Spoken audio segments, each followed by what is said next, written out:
The True Crime Society podcast contains adult themes and violence and is not intended for all audiences. Listener discretion is advised.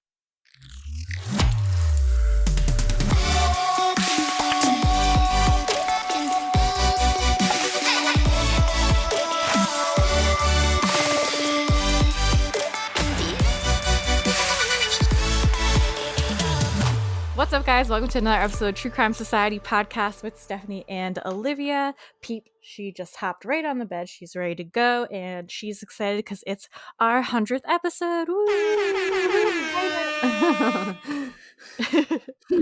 And it's also the last episode of the year, so it's worked out perfectly for us. Yeah, I know. We That's did good. not plan it that way. Lucky we had a few big breaks over the years, so it worked out perfectly for this one. Yeah, it did. It all came together in the end. The weather here is friggin' horrendous. It's just like raining, snowing, slushing, and it's so cold. So hopefully it doesn't mess with my internet connection. It's actually super cold here too, which is weird because it was so nice. But I feel like there's some Siberian Antarctic blast or something going on around the world, which is why it's so cold and disgusting everywhere.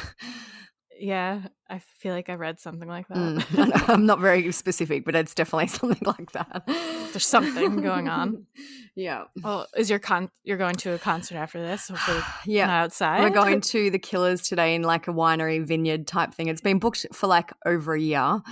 And the other week I looked at the long-term weather forecast and it was like 30 degrees, which is 90 Fahrenheit. I'm like, wow, that's going to be amazing. And it's definitely not that today. It's not raining though, so that's all right. But as long as it doesn't rain, it should be fine. I'll just have to take a jumper or a cardigan or something. But it's outside, yep, no shelter. They're like, goes ahead, rain, hail or shine, so be prepared. But and you're smuggling alcohol. Because it's at a winery, you can't, and like they used to let you take at least food in, so you could take like a picnic or whatever.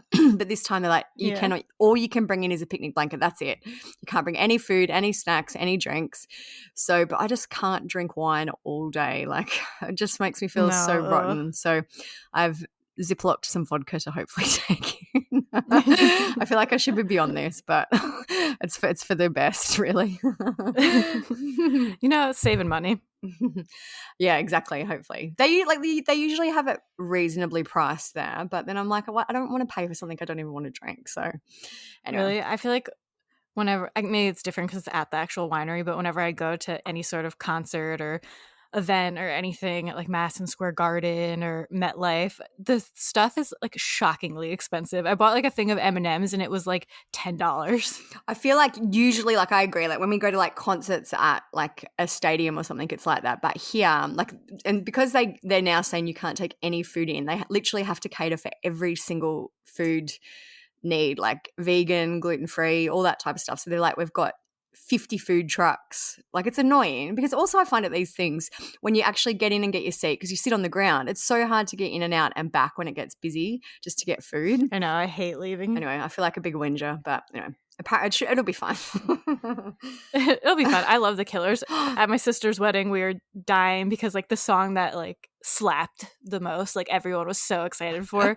It was like towards the end of the night, so we were all drunk, but it was Mr. Brightside. Like everyone lost their friggin' minds. I figure surely that's going to be the last song they'll do, maybe.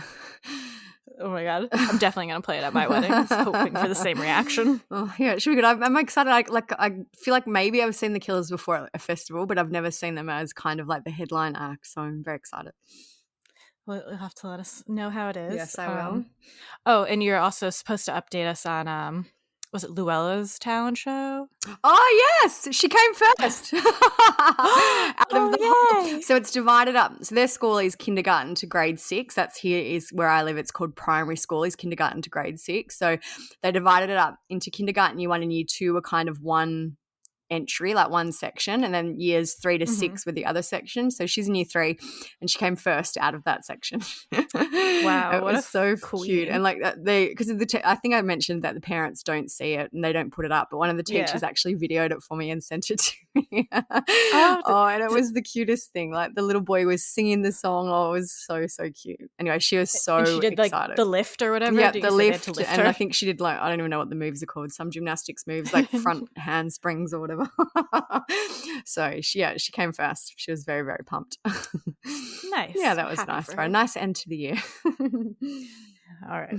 Well, we said we weren't going to chat too much because at the end of this episode, we decided for the 100th episode to do like an Ask Me Anything type thing. So we got some questions from you guys on Instagram, crime related, not crime related. So we're going to answer them after we go through the couple cases we're going to go through in this episode.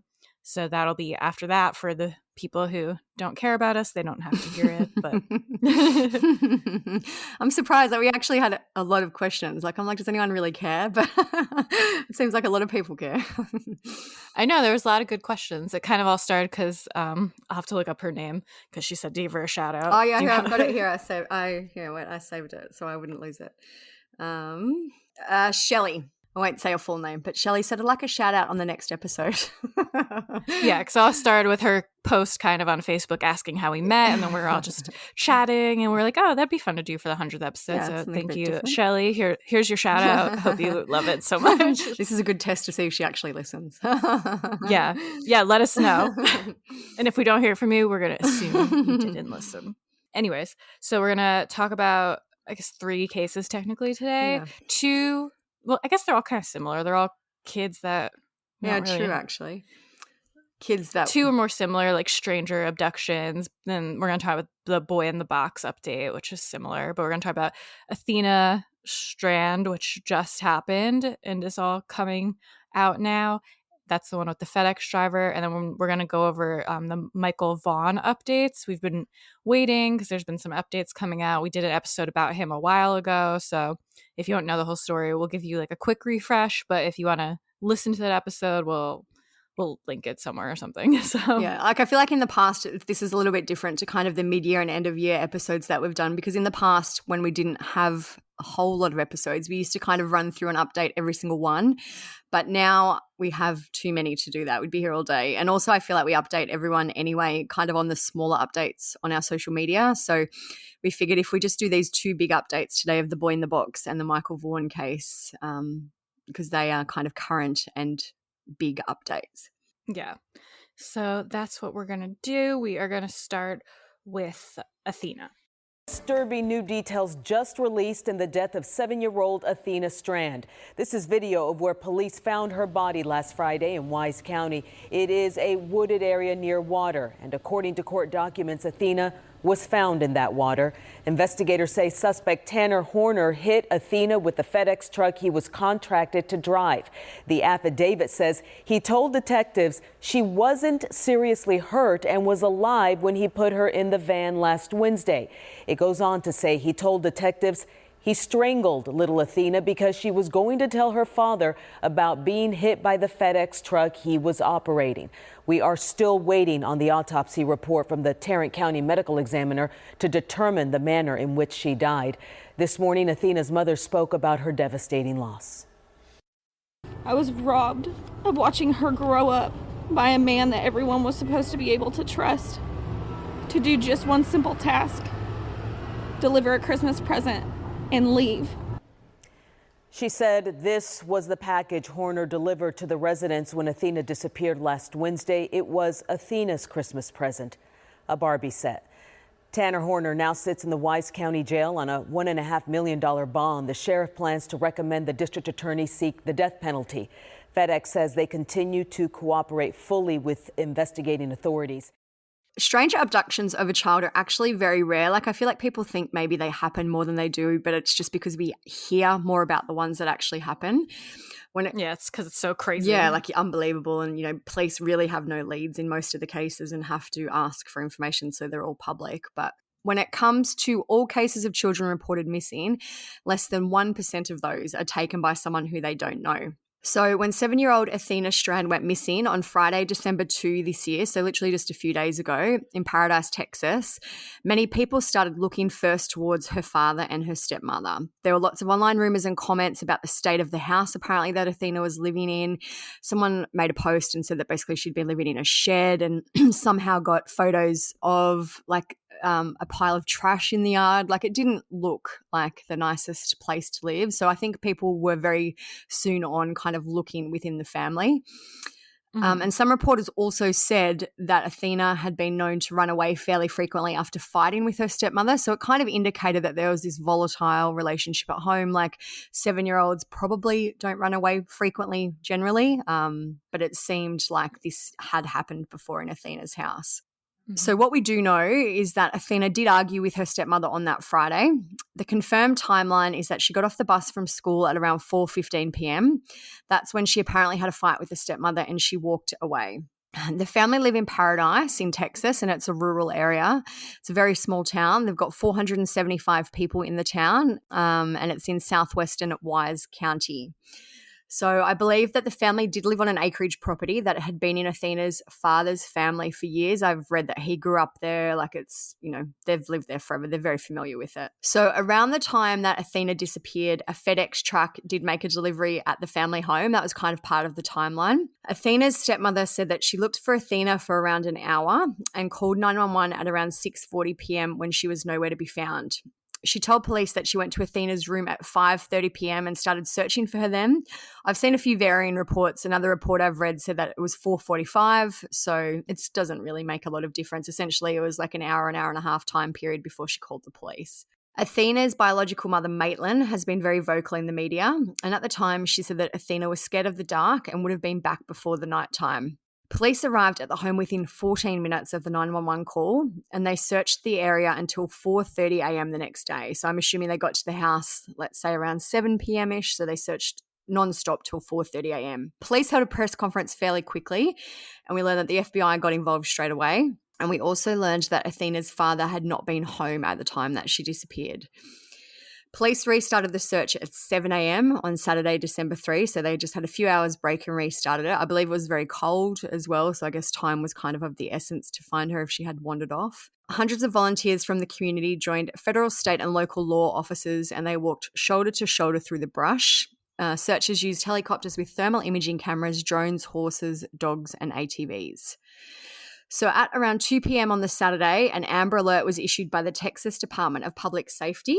They said that doesn't mean there was an abduction, but it gets the information out to the citizens. There was a lot of questions that we had about why an Amber Alert was actually issued, because usually there needs to be evidence of an abductor and a car. Like they don't usually, I feel, issue them for cases like this. Yeah. The cases for a criteria for an Amber Alert in Texas are the missing child must be 17 years or younger. The law enforcement agency believes the missing child has been abducted. This means the child was either unwillingly taken from their environment without permission by the parent or legal guardian, or was taken by the child's parent or legal guardian. The law enforcement agency believes the child is in danger of serious bodily harm or death. The law enforcement agency has conducted an investigation that has verified an abduction has taken place or has ruled out alternative explanations. And then the last one is sufficient information is available to distribute to the public that could assist in locating the abducted child, suspect, or the vehicle. So I feel like her case doesn't meet all of those, but I guess they were just so worried that there was absolutely no trace of her that they decided to issue one anyway. Yeah, like in hindsight, it would meet those, but at the time they didn't know a car or the abductor, which I feel like is usually what they at least need. Yeah. So at around 2 p.m. on December 3rd, which is still the Saturday, police said that the search for Athena would become an investigation with a search. They said, hopefully we can find Athena and bring her home alive and well, but it's all about the possibilities and we have to look at everything, Sheriff Aiken said. So this kind of started people gossiping and talking that maybe someone had confessed, maybe they knew that Athena wasn't going to be found alive, that basically people started speculating that police had more information that they hadn't made public. They also said that they had used helicopters with thermal imaging and they had detected no presence of a child. So I think they were fairly confident that Athena wasn't alive and lost in the area. Just a few hours later at 7 p.m., police officers cleared a scene less than 10 miles from her home. And then Sheriff Aiken said that her body was found a few miles from that site along the Trinity River, which I believe had already been searched. Reporters started very quickly releasing information about the FedEx driver possibly being involved. There's a reporter called Steve Noviello, and he said, breaking, we are working to confirm reports that 7-year-old Athena Strand was hit by a FedEx driver who panicked and dumped the little girl's body in the wood. At around 10 p.m. that night, police held another press conference to kind of confirm that Athena's body had been found. And they said that the FedEx driver was 31-year-old Tanner Lynn Horner, and he had been charged with capital murder and aggravated kidnapping. They also confirmed right then that Athena had been killed within an hour of her abduction, and police said that it was a random crime of opportunity. So once Tanner's identity was confirmed, there was lots of people who started commenting online about his alleged past. One lady, she's got still public Facebook posts. She said, Tanner Lynn Horner, the man who raped me at 16, 8 years ago, murdered Athena Strand, a 7-year-old girl. I hope the family gets the justice they deserve. I hope he rots. And I hope that everyone who didn't believe me when I've talked about this for 8 years does all of now. And then she says, fuck all of you. So I'm assuming, like, there's even a post of hers from 2019. And she wrote, friendly reminder that Tanner Horner is a rapist. So this has all been out there. This guy seems to have been known as a bit of a deadbeat loser. Dirtbag. Yeah, dirtbag. So on December 8, Maitland, who's Athena's mother, spoke to the media. She said that Tanner, who was the delivery driver, had actually been delivering a Christmas present to Athena at the time when he abducted her. And the present was Barbie dolls. That made me so sad. I know. She basically goes on and kind of explains what happened. And she said that the Barbie doll was a you can be anything Barbie doll. And her mother said, in this present, out of innocence and love, my innocent, free-spirited 7-year-old daughter was murdered. I was supposed to bring Athena after Christmas break. Instead, she'll be cremated and come home in an urn because I'm not ready to let my baby go. So FedEx did issue a statement at the time. They said, words cannot describe our shock and sorrow at reports surrounding this tragic event. First and foremost, our thoughts are with the family during this most difficult time, and we continue to cooperate fully with the investigating authorities. At this time, any further questions should be directed to law enforcement. I feel like all the FedEx statements have been very generic and very, like, obviously I understand why they're a corporate and there's going to be legal action about this, but very generic statements. Yeah. So as people have asked about the motive in this case, Tanner apparently told police that he accidentally hit Athena with his FedEx truck. He told them that she wasn't seriously injured and that she was still talking and breathing. He said he panicked and put her in the truck, but then he strangled her because he was worried that she would tell someone about him hitting her with the truck. I have doubts that this is what actually happened. Maybe he did. Same. Like her autopsy report hasn't been released yet. I feel like it would be easy enough for them to verify that she was hit by a truck. I'm sure she'd have maybe some, even if it was a very minor accident, surely there'd be a bruise or, something like that. But I feel like the motive surely had to be much more sinister than what it was. I feel like the trucks must have like some sort of monitoring activity. I don't know if they could tell or... I'm sure it has like dash cam footage. So surely if he hit her, like I'm sure there would be a ton of footage on there. Yeah, it reminds me of the Brian Laundrie excuse of like, well, I didn't know what to do, so I just strangled her to death. And I'm not actually doubting that he maybe did hit her with the car, but my thinking it was probably on purpose to incapacitate her maybe and to be like, hey, I'll help you. Like, yeah, to like lure her in the car. And they haven't said if there was any evidence of sexual assault or anything like that yet. I unfortunately wouldn't be surprised if there was. Like they haven't said yet either way. Yeah, it's just, that's not a normal way to think. Like if you hit a kid, and especially she was mostly fine for the most part. He said and he was just worried about getting in trouble. So now you're going to murder her and get in trouble for murder. Dump her body out in the open where it's found that same day almost. When really you probably could have just gotten in not that much trouble, maybe gotten fired if it turned into a thing, but now you're going to go to jail. Forever, yeah. So Athena's mother has since posted a photo of her casket online. I believe her casket was made by the same people who made the caskets for the victims of the Uvalde shooting. It's pink, it's kind of grey fur-lined. It's beautiful, like as beautiful as a child's casket can be, really. And they have also released her obituary online. I'll put it up on the blog, but it just talks a little bit about her. It says, a first grader at Paradise Elementary School, Athena had an ever-present smile which brought joy and happiness to everyone she encountered. She made friends as easily as a butterfly can flap its wings, and she would light up any room she walked into. Athena had many hobbies and interests, including horseback riding, doing makeup, being a princess, and loving life. She also enjoyed spending time with her family and playing with her sisters as often as possible. So there hasn't been a whole lot of information in this case. What we do know is that the latest information is that Wise County Sheriff is recommending that prosecutors seek the death penalty for Tanner. And on December 14, Athena's family filed a lawsuit. They are now suing FedEx and one of its subcontractors. So Tanner delivered the packages for FedEx Ground, but was employed through a subcontractor called Big Top Spin Inc. And the lawsuit was filed by Athena's father, Jacob, and accuses FedEx and Big Topspin of gross negligence. The suit also accuses Tanner of assault, and the family are seeking more than $1 million in damages. So the lawsuit alleges that FedEx has continued their normal business operations, although it is clear that their current efforts, if any, to ensure that they are not putting dangerous persons in a position of trust, wearing FedEx uniforms, driving FedEx-branded vehicles, and sending them to the doorsteps of homes of nearly every person in America, is woefully inadequate to avoid endangering the public. The lawsuit alleges that FedEx and Big Topspin are accused of negligently hiring Tanner, failing to properly supervise him, and failing to enforce adequate safety policies. So FedEx released another generic statement, and it said, "Our thoughts remain with the family of Athena Strand in the wake of this tragedy. We are aware of the complaint filed against FedEx Ground." So that was just I feel like that's kind of an interesting case, because what seemed to be the likely outcome based on what everyone was thinking was absolutely not what happened. She was abducted by a stranger.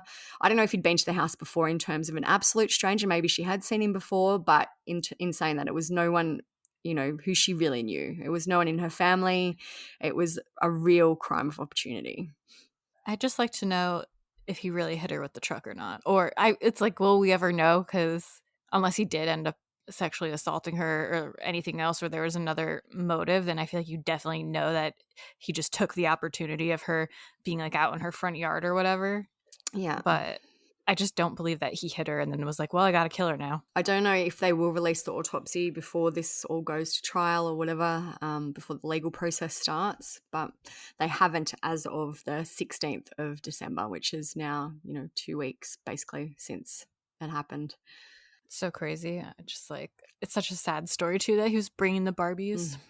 And it's just like, it's one of those things that just reiterates how quickly these things can actually happen. Like, literally, I'm sure this all probably happened in the period of a few minutes, not planned. It just takes one creep to take advantage of a child, and then that's it. Yeah. And it's just like, she was arguing with the stepmom. She was just mad in the yard. And very, very sad. I can't even imagine how horrible.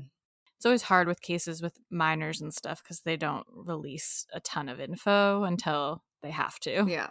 And I feel like this also, because this case happened so quickly, there was not much chance to release info. Like, for example, I know it's not really comparable, but kind of, to the Moscow murders, where every day there's something new coming out about, possible suspects and about the victims, whereas it was literally a 24-hour period of time, and no one knew who the suspect was until it was announced that he was arrested.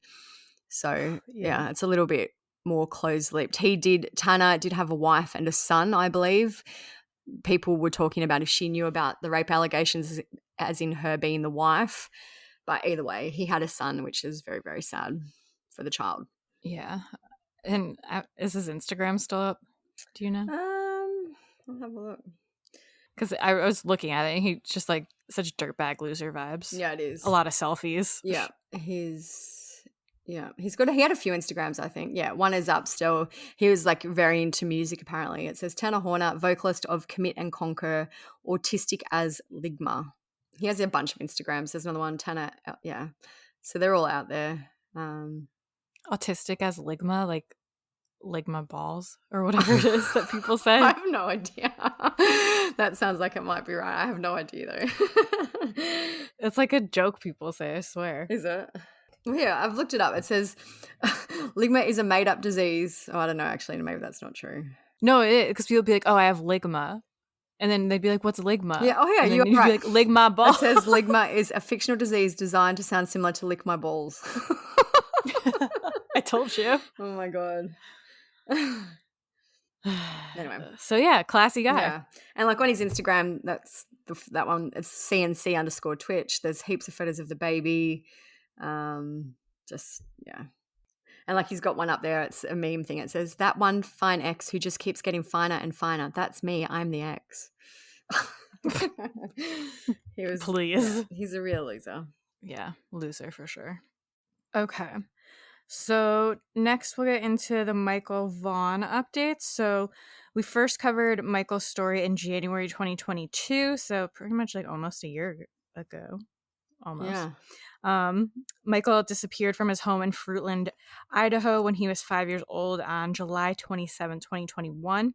Michael was home with his father and sister while his mother was at work, and his father allegedly left Michael unattended for like 15, 20 minutes while he changed a diaper and ordered some food. When he returned to the room where Michael had been playing video games, he was nowhere to be found. So there's been a lot of speculation placed on Michael's parents, and there are also reports of a stranger seen at a little splash pad in the area at the time. So there's been lots of searches, lots of theories, but pretty much everything has come up empty. Yeah. And it was said that Michael did like to kind of just go out and like go around to the neighbors' houses and see if anyone wanted to play or if anyone was around. So it's kind of speculated that he snuck out to go see if anyone was outside to play with. We haven't stopped. Every day we have unfinished business, and I'll tell you that every day is an anniversary of the disappearance from Michael Vaughan. It's been 365 days, a year of searching with no answers. For the 5-year-old Fruitland boy whose 2021 disappearance garnered nationwide attention and support. Hi, what are you doing, bud? Last July, Michael Vaughan was at home with his dad and baby sister while mom was at work. Family says he walked out, searching for neighborhood kids to play with. He went to a neighbor's house. He went to another neighbor's house and another neighbor's house. Last winter, Michael's mom, Brandy, invited our News Nation team to their Idaho home, walking us through her son's last moments there. He would have come out of the garage.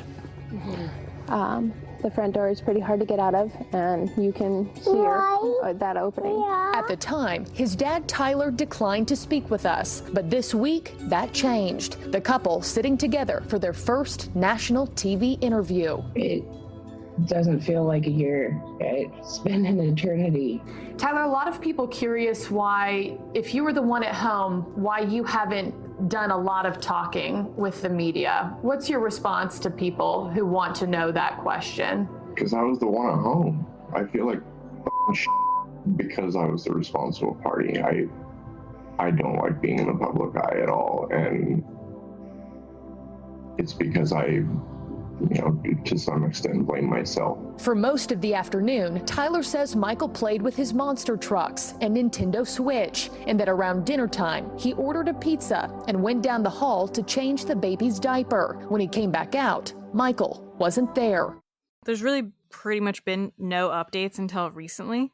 So around November 11, 2022, there's finally an unexpected update, and police announced they were searching a property on Red Wing Street in Fruitland in regard to Michael's case. And the property is only a 2-minute drive from their home. So the occupants of the home were Stacy and Sarah Wondra, and Stacy is a male, just to clarify. Yeah, because a few people were confused about that online, I think. But yeah, Stacy is a male.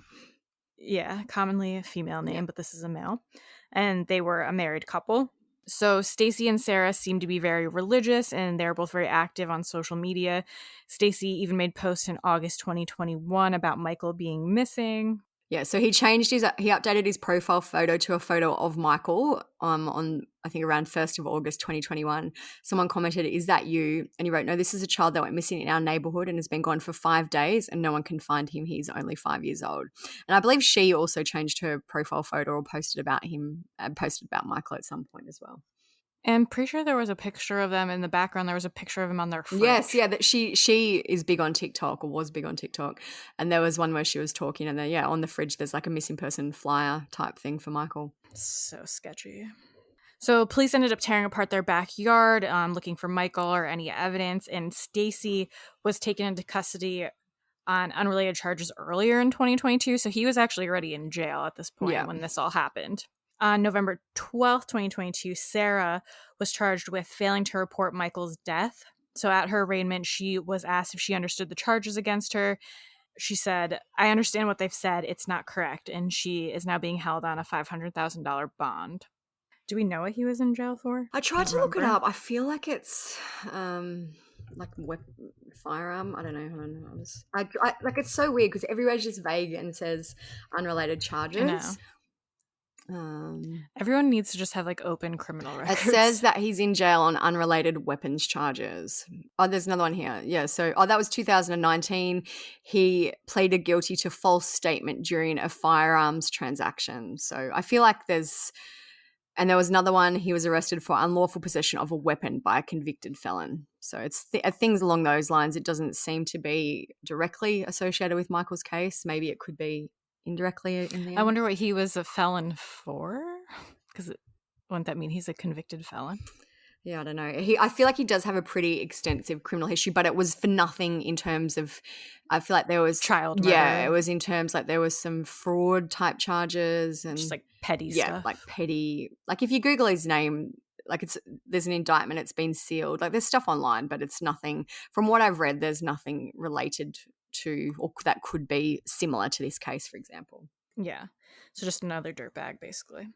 So the state originally asked for $1 million bond, arguing that Sarah is a danger to the public and was already on pretrial release for a felony charge related to illegally possessing a firearm as a felon. So again, prosecutors argued she's a danger to the community and she fails to abide by the social norms we all expect, and there are obviously very serious implications in her being aware of his whereabouts this whole time. So in a random twist, the Wondras, they live next door to a married couple who are actually both sex offenders. So police used ground penetrating radar to search the neighboring properties, but they didn't find anything related to Michael's case. When they first announced they were searching Red Wing, people were trying to actually kind of ascertain the address, and I believe some reporters incorrectly gave the address as the address of the sex offenders, which you would think, yep, that seems probably likely that they may have been involved in a child murder. Like, you know, if someone's going to be a suspect, you would think maybe it's these sex offenders who I believe their sex offenses were for minor, like under the age of 16 or something like that. So, but it turns out that maybe it's just actually unrelated, unless it ends up that everyone kind of knew about this. Unless it's not. Yeah, but at this stage, it seems unrelated. Yeah. When police held a press conference about the updates, they also asked for information on two men who they believed might have information about Michael's death. It was a little confusing, but their names are Brandon Shirtleth, who is 30 years old, of Kuna, Idaho, and Adrian Lucian, 32, of Toledo, Ohio. And police have since made contact with the men, but haven't provided any updates since this happened. I guess they were living at the home. I've read that they were probably living at the home, and police believe they may have information, knowledge of what happened to Michael. Like, these men are also dirtbags. Like, one of them did an interview with some YouTube person in a hot tub, like, police have found them and have interviewed with them. I think one lives in a non-extraditable state or something like that. Anyway, but nothing has happened since they've interviewed these men. They still haven't found Michael, and there have been no arrests of either of these men. So, yeah. So police have said that the new searches were conducted based on a credible tip by someone who had been living in the house, and they still believe it to be credible. From what we've read, they seem to believe Michael was buried in the backyard and that his remains have since been moved. Sarah's mental health has been questioned, and she has undergone competency exams. And so this info is from the affidavit. So this is an article about the affidavit. It says, when I got to the portion that read murder, she said, "Did you just say murder multiple times?" And this is kind of recounted by a Fruitland police officer. Mm-hmm. And then it says, she also said, "I never murdered anyone." Officials said Wondra said that she definitely did not kill that boy, and that the Most High God already told me who did it. She also told police, "Oh, wow, the Most High God just told me that Stacey was the one who killed him and buried him in the yard of the neighbor's house." When asked later to show police where the boy was buried, she told police of a spot near the entry of her residence and said that Stacey had buried him in the backyard by the shed. Police said that by that point, they had begun hand-digging a portion of the yard based on information received from Stacey, who had not been arrested or charged by Monday afternoon. It wasn't clear when or why police had spoken with Stacey. Sarah Wondra was arrested and told police, "God just told me that Stacey was the one who did it," adding that she knew the body was in the neighbor's yard because that's what Stacey just told me. And then she also told police that she had nothing to do with Michael's disappearance and that Stacey was the one who had buried Michael in the backyard by the shed, but wasn't the one who had actually harmed the boy. She told police instead that a man named Adrian, who's one of the men we mentioned earlier, had been the one who had done it, and he was scared to tell anybody. So it seems like a lot of finger pointing. Yeah, and there's just as quickly one little thing about her mental health as well. All her social media, I believe, is still up. Like her TikToks are up. And all she does basically is rant religiously. She has religious rants. This is one post I snipped just because it was kind of interesting. It says, "The dead have been raised incorruptible. I have seen it with my own eyes that God recently gave me new eyes to see into the heavenly things. He is coming soon. Dry bones have come alive, and it was so beautiful. They were so beautiful, wrapped up in his majesty, walking in the air up to heaven, shining so bright as I've never seen anyone shine. God did it." And it goes on and on. So these are the kind of posts that she was making online. She was clearly not well, or No, just very religious ideation type stuff, not Yeah. just like normal religious stuff. So on November 23rd, Sarah was found unfit to continue with court proceedings and has been committed to the Idaho Department of Health and Welfare. Officials will work to restore Sarah's mental competency before her next status conference, now set for December 23rd. Should either party bring forward information related to her competency before then, Judge Brian Lee could move up the status conference to an earlier date. That's kind of the latest in the case. Still a lot of questions. Like I'm just looking now, the last articles were a week and 2 weeks ago. There haven't really been, any information. I do find it interesting that the kind of news to date has focused on Sarah and not on Stacey. I guess it's because Stacey's already in jail and this has kind of happened to keep Sarah in jail. But I would love to know more about who they got this credible tip from and why they still believe it's credible. And I wonder why. I mean, I don't think it's crazy to assume that Michael is dead at this point, but I feel like they must know he's dead or have something to think he's dead to charge her with specifically not reporting a death. Yeah, I just feel like this is such it is unexpected, as in what now we know actually probably happened to Michael and who was likely involved. Like we always said it could have been a stranger abduction, but just that kind of level of, what happened to him with these at least 4 people likely involved. It's just horrific. He must have, I just don't even really want to think about what happened to him at the hands of these people. Yeah, it just seems like there's still so many questions on who actually did what and who's actually involved and who isn't. Because at this point, there's 3 men involved, allegedly, I guess, and then Sarah. Yeah, and then the there 2 guys who live there, and then the husband. I'm assuming that the credible tip probably came from an additional party who we don't know. Like it does seem like Stacey was talking and he told them where, like according to that affidavit, where Michael was buried at one point and things like that. But I feel like it seems like there's an additional person. So there must have been a whole bunch of people who maybe knew what happened and just haven't. And didn't say that the person who gave the credible tip used to live in the house, I think? Yeah, and like that's why I thought, like my thinking was maybe it is Stacey, but I feel like it could be, but I also feel like it's probably someone additional.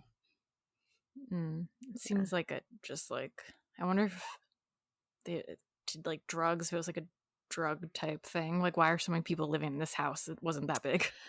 Yeah. There's a lot of things I could say about these people, but yeah. Yeah, it seems like, and I know like for instance Sarah and Stacey apparently had like a taxi business, but it was like a faith taxi. There's a lot of very strange things going on. Yeah. But we'll post links to like some of the social media and everything on the blog. It is interesting to look at and kind of get a better idea for what was going on, I guess.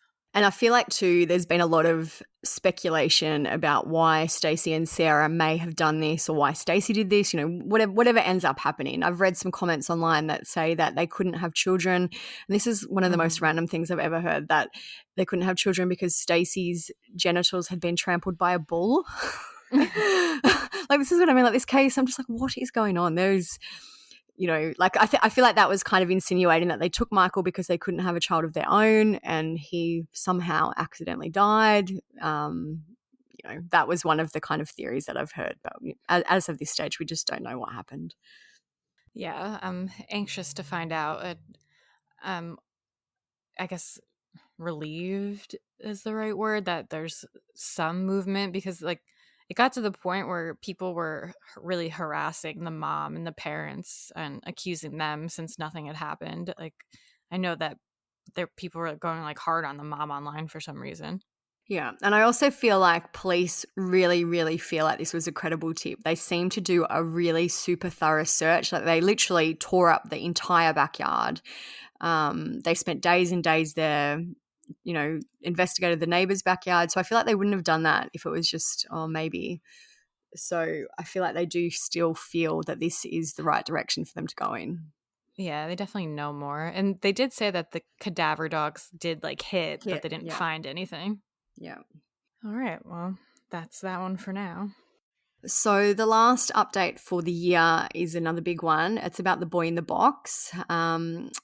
We covered his case. Basically, it was one of the coldest ones that we've ever covered. It was about a boy who died in 1957. He was believed at the time to have been between 4 and 6 years old and was found wrapped in a blanket in a cardboard box in Philadelphia on February 25th, 1957. So in the episode, we kind of spoke about theories about why this child had been abandoned, why no one had ever come forward to claim him. And a lot of that is still not 100% known. But on December 8 this year, the boy got his name back. And we found out that he was 4 years old when he died, and his name was Joseph Augustus Zarelli. Police Captain Jason Smith said that the boy had lived in West Philadelphia near Market and 61st Streets. And he also said it's going to be an uphill battle for us to definitively determine what caused this child's death. He said if this technology had been available to us 20 years ago, it might have been a completely different story. Because once you identify who the child is, you start interviewing family members. At this point of time, a lot of the family members who would have been old enough to have that memory are long gone. So we learned that Joseph was born on January 13, 1953. Captain Smith said that he does have a number of siblings who are living, but out of respect for them, their parents' information will remain confidential. The media asked Captain Smith who was responsible for Joseph's death, and he said, "Do we know who is responsible? The answer at this time is unfortunately no. We have our suspicions as to who may be responsible, but it would be irresponsible for me to share those suspicions as this remains an active and ongoing criminal investigation." He also said that now that the child's identity has been released, they expect more tips to come in. And he said something like, "I'm hopeful that there's somebody who is in their mid to late 70s, perhaps 80s, who remembers the child. The child did live here until a little past 4 years of age. So there would have been someone out there who would have seen this child, perhaps another family member that hasn't stepped forward, perhaps a neighbor, perhaps someone that remembers seeing the child at that particular household." There has been a lot of speculation online about the boy's family. As the police haven't named them, we won't name them either. Obviously, they are the Zarelli family. Like, I feel like that's a starting point if you want to look into it. It's all over Reddit. I do believe from what I've read that the boy's parents are both deceased. I have read some speculation that the boy was given up by his birth parents and placed into this family. People have done extensive research on the family tree if you want to go and read it. It is all out there. But police haven't confirmed much about his family publicly. I did find this interesting article, and I think it kind of explains a little bit about how this development was made. I'll just read out parts from it, and I'll put the rest on the blog. It's about a man called Justin Thomas. He said that in 2017, he was doing holiday shopping on Amazon when he saw the deal of the day was an Ancestry DNA kit. He said he bought it for his girlfriend and they broke up soon after, so he decided to use it himself. He found out some information about his family background, but he didn't think too much of it until last year while he was at work. He got a random phone call from a woman who identified herself as Mr. Gillis, who's a forensic genealogist and cold case liaison with Identifinders International. She said that he was a match to a cold case in Philadelphia, but she needed more DNA to crack the case.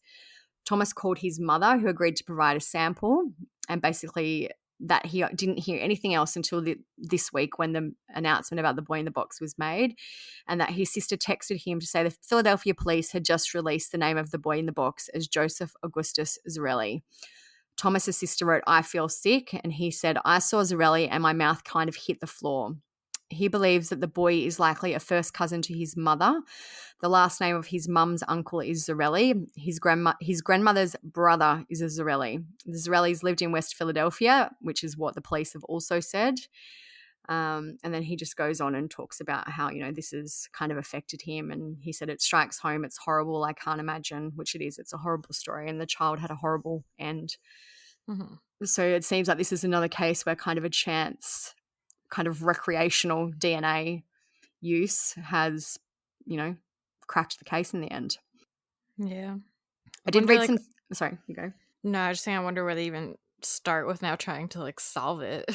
Yeah, I feel like it's probably too late. The people who probably did this to the boy are probably dead. Yeah. I guess maybe they can still try and figure out exactly what happened.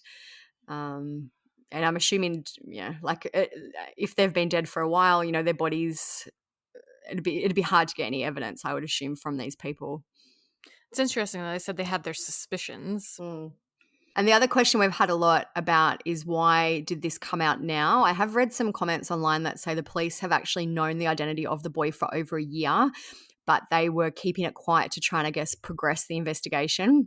And then someone from one of these identifiers or one of the other kind of forensic DNA genealogical companies leaked it after there was a dispute, which is why police, when it leaked, and then they said next week we're going to give an update. So his name wasn't leaked at first. Police did have a week, I guess, to kind of get their ducks in a row and make an official announcement about who the boy was. So there is an answer. Still a lot of unanswered questions though. I guess it's, one benefit, at least he can have a proper burial now. And I know someone's already put a plaque at his gravesite, which I think was just before America's unknown child or something like that. So that's one, benefit, is he can be laid to rest and given some of his dignity back at least. Imagine just finding out that you're connected to this case or crazy old cold case like that. I'd be totally turning into Nancy Drew and looking into my family's past and going into attics and stuff and looking at old papers, being who is this? What happened? And imagine just totally out of the blue. I feel like sometimes people do it because they have suspicions, I knew my uncle knew that this person, do you know what I mean? That type of thing. Whereas this seems like it was totally just a random putting his DNA into Ancestry and then years later finding out that this is what happened. Yeah, I've done Ancestry. I'm still waiting for a call. Yeah, it's crazy. I keep thinking I should do it. I think my grandmother's done hers, so I figure, anything interesting would already have popped up. But maybe not. Yeah. All right. So that is that with those cases, right? That's it. Yep. There's nothing else yet. We'll keep you updated. I'm assuming more things will happen next year with the Wondra case and also probably with Athena's case. So we'll definitely keep you updated as those happen. Yeah. Okay, so now we're going to do something fun, something different. After 100 episodes, we figured it was time for you guys to maybe get to know us a little better. People have always kind of asked us questions. I mean, we're always oh yeah, we'll do something one day, but just never really did. And I feel like now too, we speak to a lot of people, the same people all the time. People will send us messages and articles and things like that. So I feel like now we've got a little community going where some people don't, I don't know, am I making sense? I feel like we have a I can't even say the word, familiarity with a lot of people. So that might be interesting. Yeah, so it's we're kind of friends, but online. So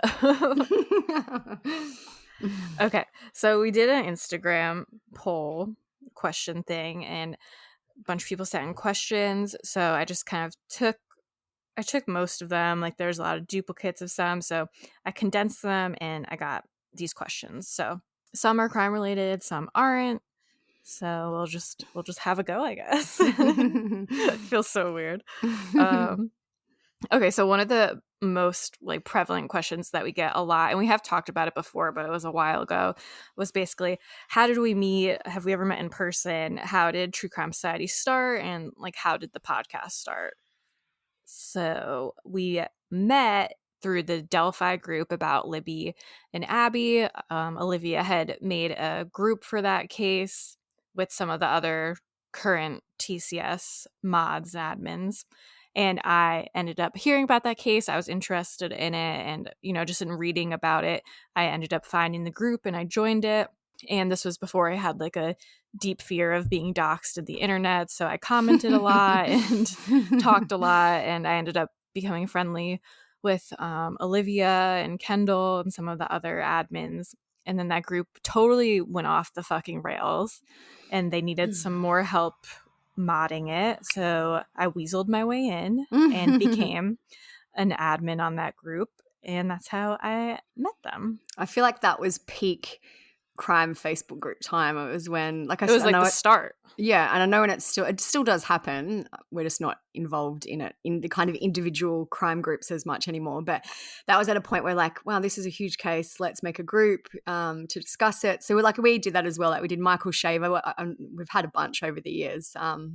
Crystal Rogers is another one. Like, so we did that, and then after a point, we're like, why don't we just make one big group where we can have it all rather than having these kind of individual setups. So that is it's just got to be like a lot. Yeah, that is our kind of model now. We do still have some older individual groups, but our main thing is the main Facebook group and the Instagram now. Yeah, and I really feel like you were like the one to start Facebook crime groups. If only I the could pioneer. have copyrighted it or patented it or something. I know. Like, that was like the first we one. Could retire. Really. Yeah. And it was crazy. I still can't believe it was all those years ago now, like 5 years or whatever. I know I'm horrible with timing, but yeah, a long time ago now. Yeah, so from there we started TCS because it just seemed because sometimes there's cases that are small but interesting but not like big enough to start a whole group for. So that was why we were like, hey, let's just make like a general kind of crime group, and we did that in July 2017, I think, and yep. Still have it going today, even through our struggles with Facebook, Instagram, everything trying to shut us down. We are resilient. The podcast started. We'd always like kind of talked about it because, when people had suggested it, being like, oh, you guys should have a podcast, because just the whole like internet, social media crime community is crazy in itself. So we always thought it'd be interesting to talk about. So during the pandemic, when we had nothing to do, we were like, yeah, let's just give it a go. Like everyone else, the other 50 million people who started a podcast. But hey, we're still here 2 years later, going along. Nearly 3 years. Yeah, really, almost 3 years. It's crazy. And have we ever met in person? No, but we are hoping to at my wedding in June. So we'll see. I've got my flights booked. I feel like now since COVID, I'm much more hesitant to be like, yes, this is absolutely happening. Yeah. But it's looking promising. Yeah. So we'll keep everyone posted on that. But no, we've never met in person or anything, but we do talk like literally every day. So yeah. Next question that we got and we get semi-frequently is, who does the podcast theme song? A lot of people like it. I'll have to look it up. I know I have the documents somewhere on this computer, but it's literally just it was like a stock copyrighted song that I bought on Audio Jungle for $30. It's not like a real song. It's just made for things like this. I mean, it's a real song, I guess. But someone messaged us once saying they heard it on an ad, like some other random ad for like a furniture company or something. No, that was me, I think. Was it? Yeah, it was for like Ashley Furniture or whatever. Yes, and it came on TV. Furniture. And it was playing the song, and me and Mike were like, oh my God, that's my song. But yeah, it's just like a song that you can buy the rights to use on Audio Jungle. But there is a person who made it. I remember I've looked at their Instagram before. They're not anyone famous or anything. They're just a normal person who like sells music. So I'll find that and we'll link it somewhere for anyone who's interested. The next one is, will you start doing more episodes per week at any point? How long do you plan on doing the podcast? So I feel like this kind of ties into another question about how time consuming is this your real job? Do you have real jobs? Like real jobs? Yes, yeah. We both have real jobs. I work 3 days a week and Stephanie works full time on our real jobs, our non-crime jobs. So that kind of limits us at the moment as to how many episodes we can do a week. And I feel like we're not quite at the point yet where we could quit our real jobs to do this full time. Maybe one day. Like I would love to do more episodes if we can one day. At this point, I don't think we can yet. Do you agree with that? It would definitely be a goal. I would love to do more episodes. But yeah, like you said, I work a regular full-time job. So everything is a lot of work.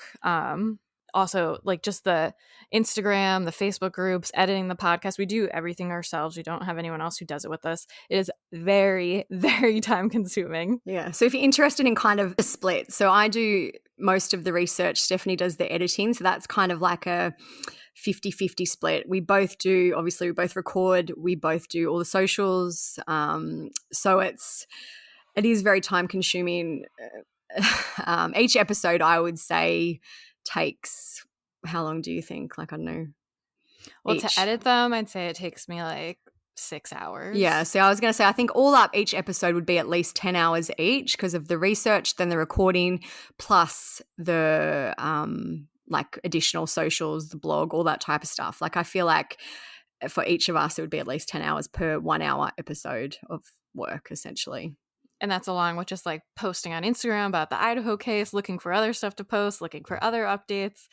So yeah, it is very time consuming. If it wasn't something we were interested in, I would not see myself working this hard. Yeah. And like I feel like interest. It's fair to say that the podcast and our social media have grown a lot, especially over the last probably year or 18 months. They've grown a lot. So it is getting there, but it's not at the point yet where we could just do this full time. But that is the goal. We'd love to do that. We'd love to do more episodes. I'd love to not have to work full time at my job.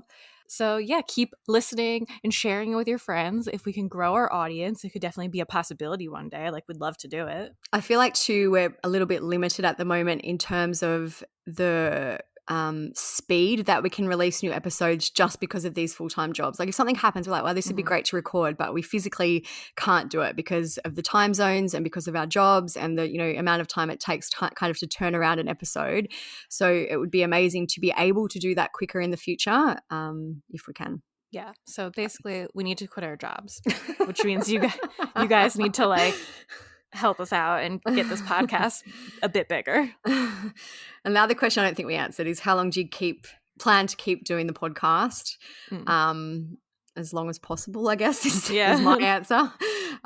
You know, I feel like true crime podcasts are a very saturated market, and we have been lucky and we've worked hard to get it to where it is. But I guess, you know, who knows what will happen in the future. But yeah, as long as possible is my answer for that.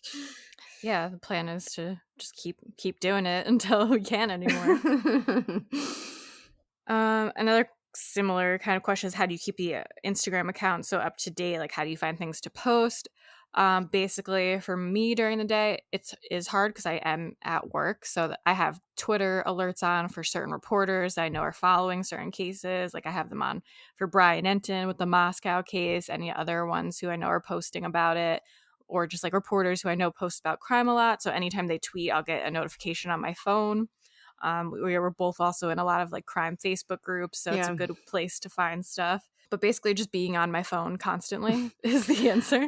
We do these days too get a lot of messages from people who share cases. They're like, wow, I found this interesting. You guys might. So we share a lot of it that way as well.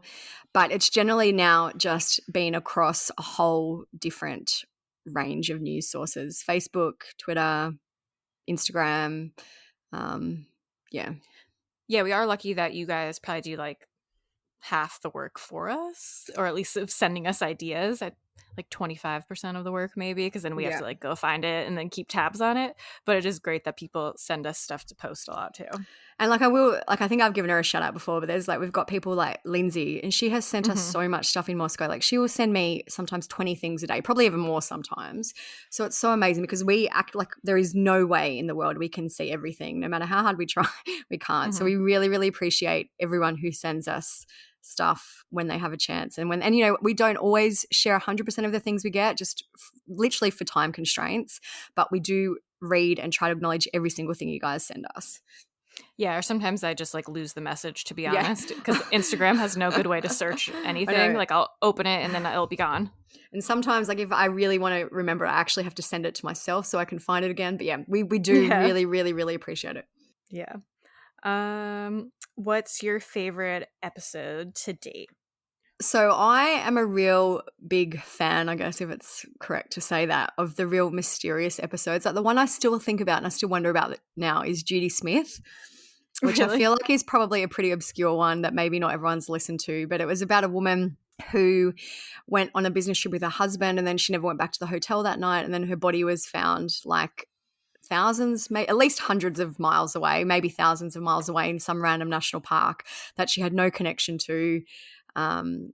So I'd like to know more about that. Like no one has ever, there's never been any updates about, and I think her death was ruled a murder. So, but like there's just nothing. Like I just find that one so mysterious, and I still wonder about that sometimes. I don't know if that's correct to say favorite episode, but that's kind of my most interesting episode, I think. Yeah, I wrote down a few because I knew on the spot I wouldn't be able to think of any. But one of my favorites is always going to be Chris Benoit. I just am so interested in that story. And I feel like we put in a lot of work to that episode. And I found so many good clips and everything. And it was kind of fun to talk about wrestling and explain some of that stuff. Parkland was a big one for me. That one, I feel like it was such an important episode. And even though it was really hard to listen to all those clips a billion times while I was editing it, it ended up being an episode I was really proud of. The Turpin family was a good one. Social Scammers, that was like fun because it was just kind of something different. Astroworld, something different. And I always have a place in my heart for Summer Wells. Yeah, I know, me too. And like I was just scrolling through the list while you were talking, actually. The other one too that not always, but I find fascinating is the Honey and Barry Sherman murders. Yes, I was going to add that one to my list too. So that's, again, a kind of a real, it's probably not when we actually eventually find out what happened, it's probably going to be someone close to them. But at the moment, it's a real true mystery. Yeah, I feel like we put a lot of research into that one too. I feel like we generally have covered interesting cases. I know. Like even like looking back, like memories like Alexis Shark, you remember that one? And oh my God, yeah. Yeah, it's crazy to look back on it. Are you still close with the other TCS admins and mods? Yeah, we talk to them every day. We have a chat with them. Sometimes we're more chatty than other times, so we do all talk every day. Yeah, we have another group too called Death After Dark, which we sometimes post it when like a celebrity dies or something. So basically it's a group about death. And I know a few of the admins and mods are still very active in there. It's just a different dynamic these days. Like people have less time since the pandemic.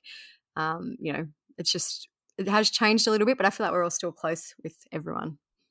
Yeah, and I honestly don't do nearly as much on Facebook as I used to, just because I do mainly the Instagram during the day, and that's also just like a lot of work to keep up with. So there's no way I could do both full time.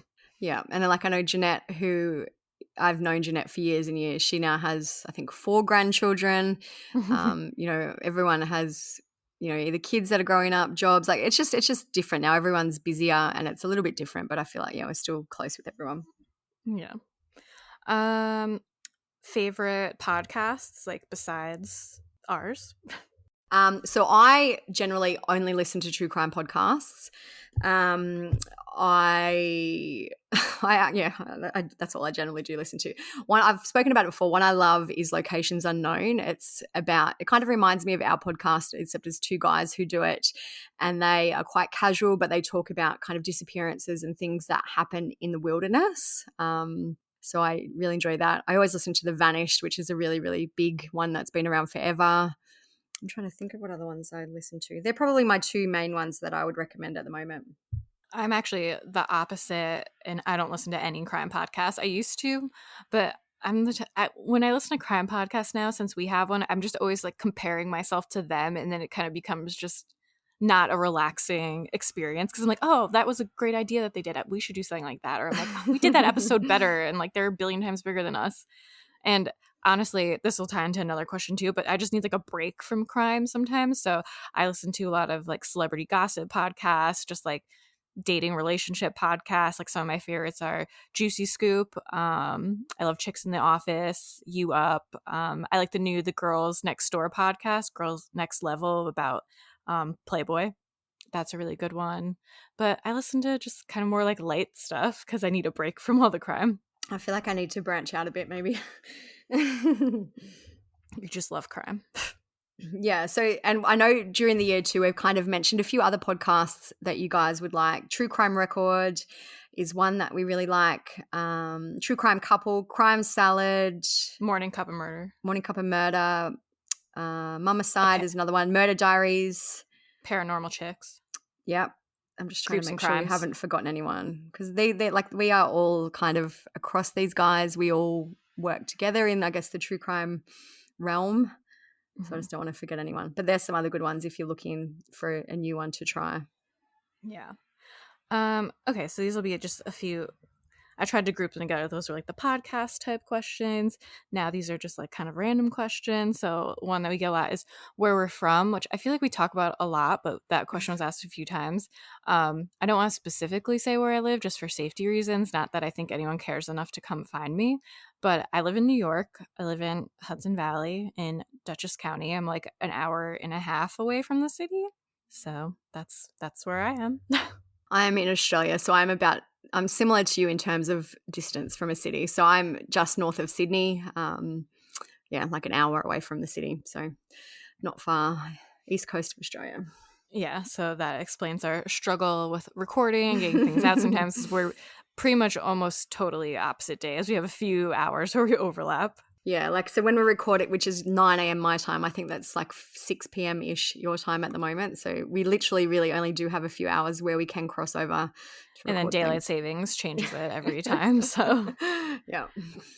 Another was just like, what are your favorite things? Pizza toppings, beer, alcohol, food, vacation. So I wrote a little list again because I know that I'm terrible at thinking of things off the top of my head. Food, basically, I love anything that is like terrible for you. And I think I would commit a crime for a piece of cheesecake. Like I fucking love cheesecake. I love pepperoni pizza. I like trying new beers, new ciders, love fast food. Favorite vacation spots. I love going to North Carolina. I like going to Vermont, which I just went to. I like to play video games. I'll play Stardew Valley, Genshin Impact. I play Pokemon. So if anyone plays any of those games, like we can be friends or something. I also just like hanging out with Mike, my fiance, obviously. I like hanging out with my family, my mom, my sister, my dad. I actually like doing things with them and love giving my cats a snuggle and getting some casual drinks at the bar. And that's all about me. Sounds very fulfilling. Very fulfilling. So no, I didn't write a list. I probably should have. But my as you can tell by our vodka chat earlier, I do enjoy drinking vodka sometimes. I do. I have.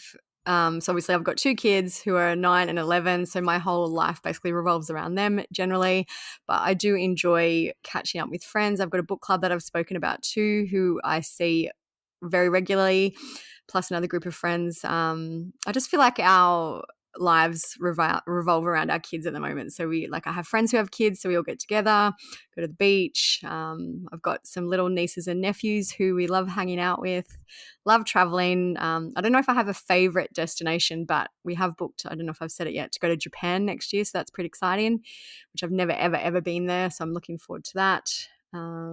Food, I am more of a savory person. Like I would always get, I don't know what do you call it? Like, so here we call it when you have like a 3-course meal, for example, we have entree, main and dessert. Whereas I think entree for you guys is your main meal.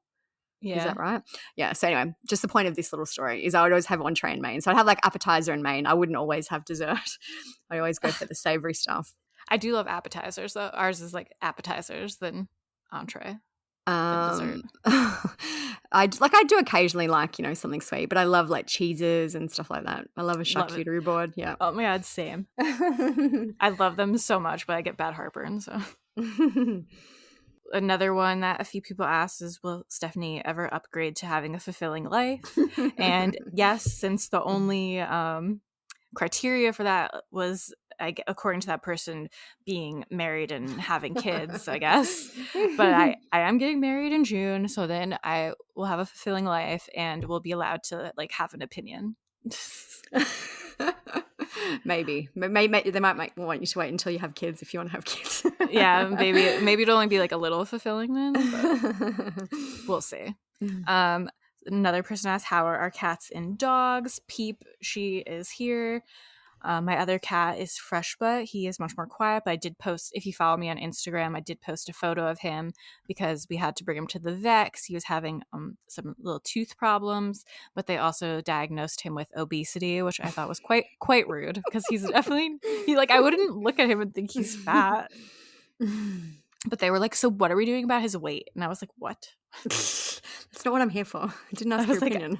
I didn't ask about that, ma'am. And so, yeah, he's costing me a lot of money right now because he has to get his teeth dealt with. So love that.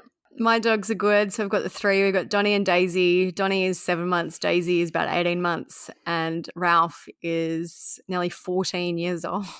So he's the old grandpa. They're all going well. Ralph is old. Like, he's slowed right down. I'm fairly sure he has doggy dementia, but he's living his best life. Like, he just smiles all the time. I know it's so weird to, like, dogs, I feel like, can smile.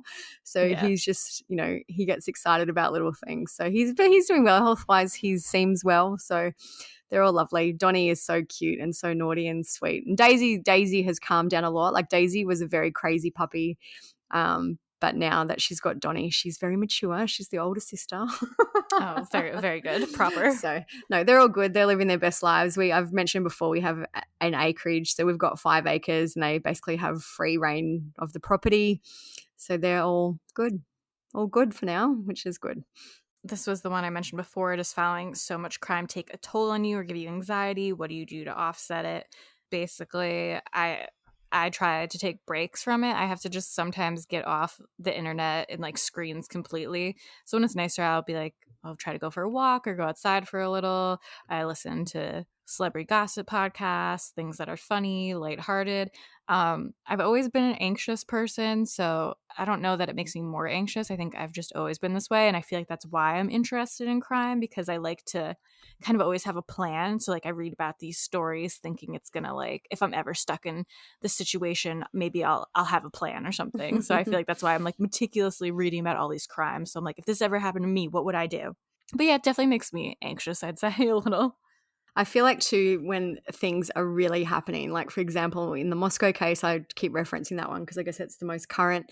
When things are really busy, it's a lot. Like, we'll be online for hours and hours and hours, but there are times where less things are happening. So I feel like if you follow our Instagram, you'll kind of would have seen that. So, you know, there'll be days where we'll have 100 stories and then there may be days where we have 6 or 7. So I feel like we just have to take it as it comes and ride the waves of when it's busy and full on, and then kind of rest and recuperate when it's not. I definitely try to post or like have at least like one day on the weekend where I'm just like not really focused on it too much, because I just need the mental break of not feeling like I'm working or else I'll go insane. Yeah. Do you feel like crime makes you anxious at all, or not really? Not really. Well, yes and no. Like, there are some crimes, I guess, that affect me more than others. But yeah, like, I know, I feel like now I've been doing this for a long time, so I'm probably quite jaded and cynical and can disassociate a little bit. But it does, like, there are things that I read and I think that's it. I can't do it today. That's enough. But, you know, generally I feel like I'm all right at separating myself from what is happening in the world, which is, I don't know if that's a good thing or a bad thing. Yeah. Well, that could bring us to the question, hardest case to cover, cases that really bothered you. For me, I think it's the cases with the kids, like Harmony Montgomery, Summer Wells, Oakley Carlson, the ones where the kids are treated horribly. I think because I have kids, just for me, I find those the hardest to deal with. Even the one, his name escapes me now, but the dad who took the kids to Mexico and killed them because he believed Matt Coleman. Yes. Like, things like that. I just think, gosh, those poor little kids must have been terrified. So cases like that where the kids are mistreated are the ones that get me. Mine's a little similar, I guess. For me, it's like any of the school shootings, even though we've only we talked about Uvalde and we only did an episode on like Parkland, but I live close to Sandy Hook, especially when it happened. I lived pretty close, and just school shootings are so scary to me. It's so terrifying, and they really make me upset. And I like listening to all the Parkland clips really made me so sad, and I was just like crying all the time editing that episode. But I think one of my biggest fear, like, I'm not in school anymore, obviously, but even just the general like mass shootings, it's one of my biggest fears, and I get so worried about them. So I think those affect me the most. And I feel like too, even though we maybe haven't done a whole bunch of episodes on school shootings, anytime there is a school shooting or even a mass shooting, we cover them on our social media. So yeah, I understand what you're saying. Those are always difficult for me because it could happen to anyone at any time. Like I know any crime can, but these ones are like kids literally just going to school, people going to the grocery store. Like you just never know. Yeah. Another one is, were you close in your theories over the years about Delphi? I feel like no, because we actually had no theory. Well, I don't know. Well, you always kind of said you suspected like a catfish type situation, Yes. which it could be. Like we still don't really know what happened. So I feel like there's two ways to read the question. Did we think possibly the same things may have happened in Delphi? And then the other way is, did we ever have a theory about, like, was our theory close to what actually probably happened? Maybe that might be the second way to read it. So I feel like, yeah, we did have similar theories in terms of maybe a catfish. But when we discussed this question just quickly the other day, I feel like we said that neither of us really. I don't even remember. Like I know we always, Ron Logan's name was always thrown out there, and it still is being thrown out there. I still feel like he's not involved. I don't know. I've never been big on that one. I've never thought anyone in like the family did it, which people thought early on, and I never thought it was anyone that was like super close to the girls. I kind of did always think it was more like a crime of opportunity-ish, like maybe a catfishing, like with some planning, like a catfish thing, or someone saw them on the bridge, or I was always more along that line. I feel like, yeah, I agree with you. And now I feel like neither of us ever had Richard Allen on the radar. No.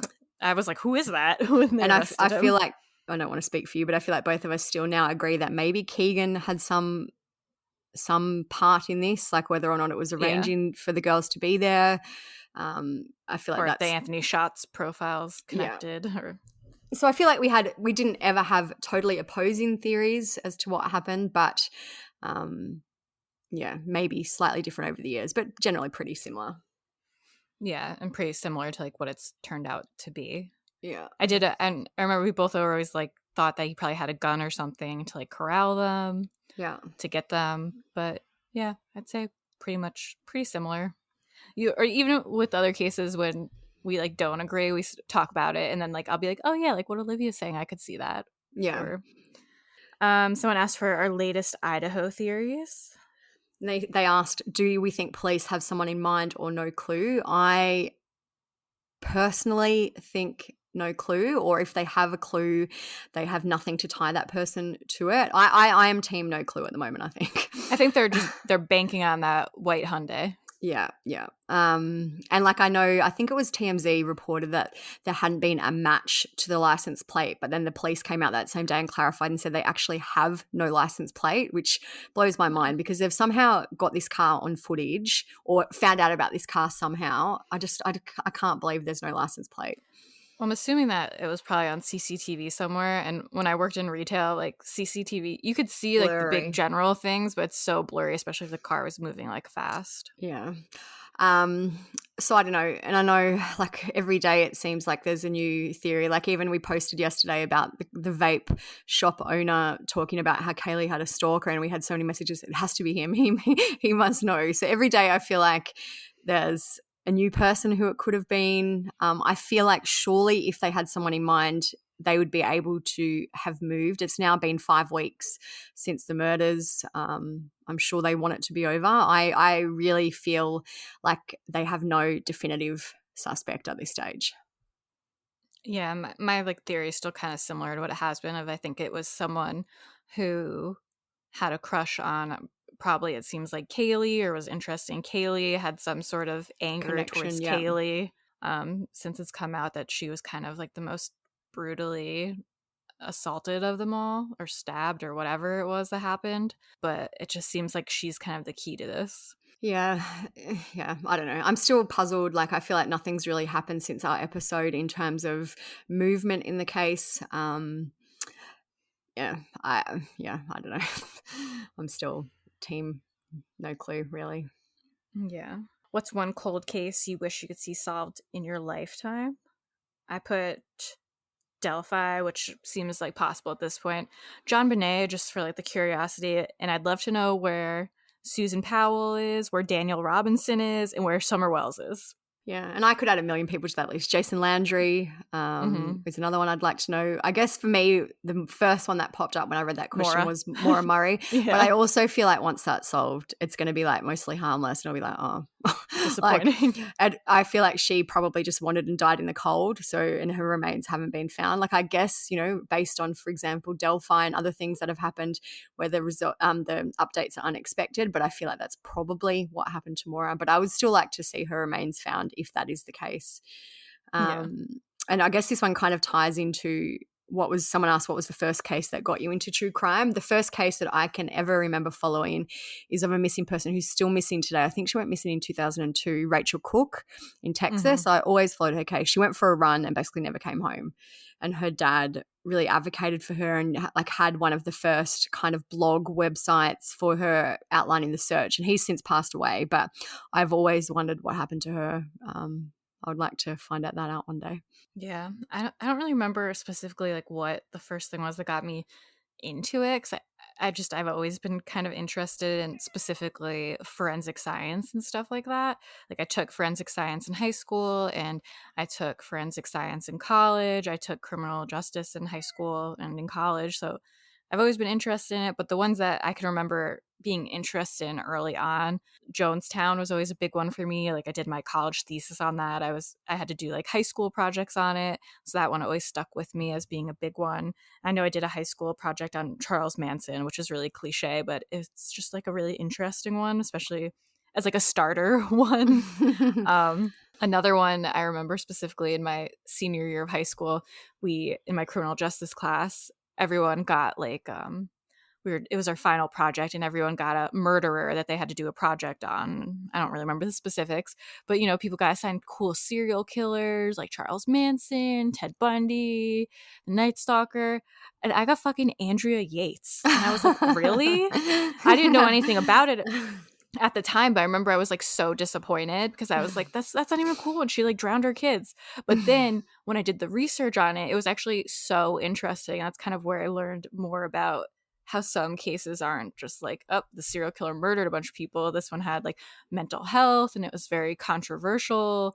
And there's so much to it that I found it fascinating actually in the end. And then I was kind of happy that I had gotten that one to do because I learned a lot. Holly Bobo's always stuck with me too. That was an older one. But yeah, those are my list. I think I didn't do the last one. Yeah, and then the last one that I thought was silly was, if you could commit a perfect crime and not get caught, what would it be? And for me, it'd be something where I'd get fucking rich, and that's it. That's what I was just. But mine would be, I would rob a bank, not hurt anyone, take all the money, and no one would care. That's it. Like no one got hurt. I would just have the money, and I'd be on an island somewhere away from everyone. There are a few people that I definitely would love if they were dead. Like, not to sound psychotic, but just horrible people. I'm sure we all have people that were like, I just wish they were dead, to be honest. But I'd rather be like really rich, and than have them be dead. Especially if I could be really rich and then like have them seeing me being really rich and they could just be like jealous of me my whole life. No, mine would definitely be money. For sure. Yeah. In this economy. But yeah, so that's all the questions that I went through. If you guys want us to do something like this again in another year, maybe it could be like an end of the year thing. Yeah, that's fun. We'll have some more interesting things to talk about next year.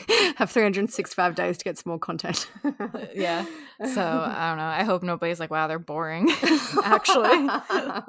Whatever. We never want to hear it again. So yeah, that is it for this episode. If you guys want to message us about any of the things that we talked about during our questions, you can follow us on our personal Instagram accounts. Mine's _, Olivia's is TCS Olivia. You could just shoot us messages on there because in TCS they could get lost to the abyss. But definitely still follow True Crime Society Instagram if you don't already. That's where we kind of post the updates most frequently throughout the day. Everything for this episode, all the articles and everything will be on the blog at truecrimesocietyblog.com. And if you want us to have multiple episodes a week one day, share the podcast, review it, get your friends to listen, get your family to listen, get everyone to listen. and then one day we can quit our jobs and just do the podcast every day. We could have 3 episodes a week if we quit our jobs one day. So let's go live whenever we want if we're not at work. That is your assignment for next year, peeps. We won't have an episode next week. I don't think I said that at the start. We are going to have a little holiday break, but we'll be right back in the new year.